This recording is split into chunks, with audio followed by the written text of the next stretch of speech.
Hi and welcome back to Cheeky Crypto. My name is Nick and today guys we're jumping down into the world of Bitcoin, taking a look at what's been going on most recently with the price action of BTC and what I think is likely to happen next here when it comes to Bitcoin. So as I get into this video, if you find it useful and informative, smash that like button. I do appreciate that. If you're new to the channel, then why not go ahead and subscribe, tap the bell, select all the notifications, and in doing so you will be kept up to date with absolutely everything that we do here at Cheeky Crypto. And if you have not yet joined us in Discord, guys, you are missing a trick. It's the first place that we go to notify you of the ins and the outs of everything that is going on in the crypto space. So why not do yourselves a favor, join us down in Discord, linked in the description down below. I don't think you'll be disappointed by what you find. Now in this video, I'm going to be talking about Elliott Wave theory like I do in every single video. So if you're not familiar, check out Cheeky School in the description down below. I have created a 21-part video course that explains Elliott Wave theory, all the different kind of structures, what to expect, how to chart it, how to trade it, and all that stuff. If it's of interest to you, check it out in the description below. Let's make a start though. Bitcoin paired up with USDT on the hourly chart, and Binance is the data source. Now, following on from the Twitch stream that we did this morning, you can kind of see that we have this white five-wave structure that will move to the downside. This is the expectation on this C-wave structure. Just here, okay? So this is what we were talking about yesterday. We were talking about potentially getting rejected out of this high range area, just up here at 16,617 to 16,651. There were a couple of wicks that did pierce up a little bit higher than we would have liked yesterday. Actually, pretty much when that video went out, we saw those kind of wicks going in there. But rejection was nonetheless what we saw here. Now, we have obviously tracked this as a five-wave structure. If we go ahead and check it, we can just be confident that we crossed the 1.618 Fibonacci level just at the bottom there. We did actually pierce down a fraction further, which is good. So we definitely confirm that we got this kind of impulsive lead to the downside to be had. Now, I don't like the internal counts on this. It's really hard to see on this 1 hour chart exactly what's going on in here. But I do not like this particular area right here. It's almost in the midway point. So this could be a diagonal structure.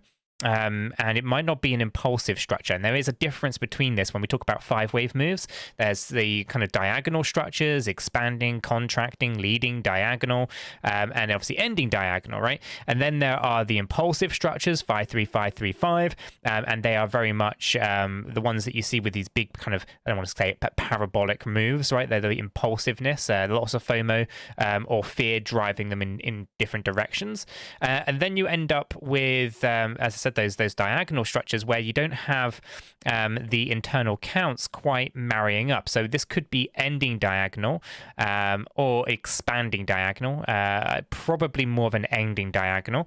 And it does mean that we come down a fraction more, but not necessarily as low as our targets were yesterday. So on that note, we did scope out this area, which was 16,315 to 16,378. I don't think we're going to go down quite as low as that. My minimum kind of threshold on this at the moment actually comes in down here at 16,405, I do believe, if I can try to get this cursor on there. It's actually a little bit, it's actually flat, actually. Taking a look, if we zoom in on that, you can see it right here, this 1.236, $16,405. I'll make it a little bit bigger here, see if we can make that really, really clear. Just this number right in here, 16,405 flat. Okay, and what that means is that's my minimum expectation on this. And we kind of have this kind of fifth wave movement right up here, or fourth wave move up here, then we kind of pull back down. So this is kind of where I'm thinking. 16,405 would be pretty much finishing off that structure quite nicely. We can't come down deeper. We can come to the 16,366 if we need to, but for the most part it's not necessary. So once we kind of get down into this low point, that's kind of where I think we're likely to see a move to the upside. Now our hourly chart here is oversold, our 4 hourly chart is oversold, our 8 hour is oversold, our daily is oversold. We are looking and primed for a move to the upside on BTC. I've been talking about this for quite some time. Okay, this particular structured move to the downside here is a B wave structure. structure, meaning that I'm expecting a C wave structure will move to the upside. This A, B, and C, and the C that's yet to come in, is a part of a B wave movement on a much bigger scale, and that would take us down later. So I'm looking for a bit of a move to the upside here to be going long. Now, I saw this morning during Twitch stream that there are a lot of people going short on BTC. Sure, we can go short for an hour, maybe 2 hours, but I think essentially once we kind of hit this bottom, actually it's the long positions that are going to really take hold here.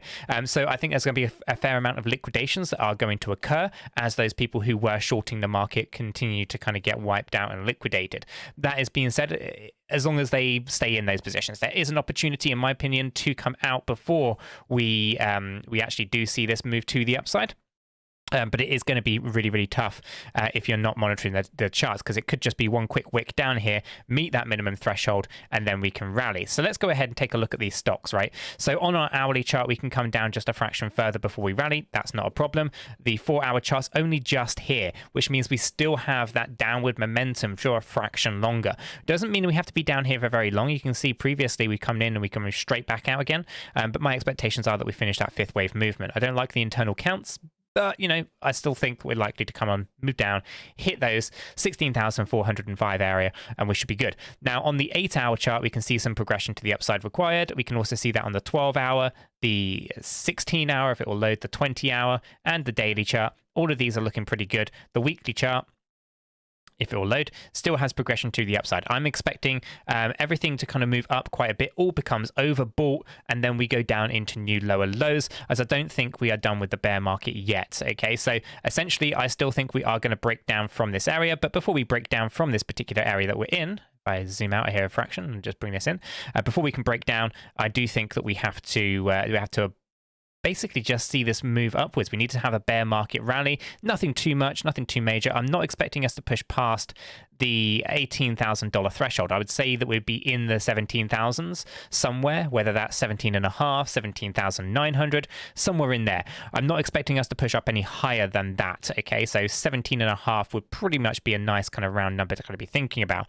The internal counts on the structure when it starts to appear, though, from an Elliott wave theory point of view, will help us anchor in exactly where we think that reversal is going to come. But for now, my expectations are we finish off this small hourly move to the downside, just get that 16,405 ticked off, and then we can move on up. And yeah, it'll be a pretty significant swing, not just for Bitcoin, but for many altcoins as well. If you're in the Discord, you're a patron member, you know that I've been buying up a few different things.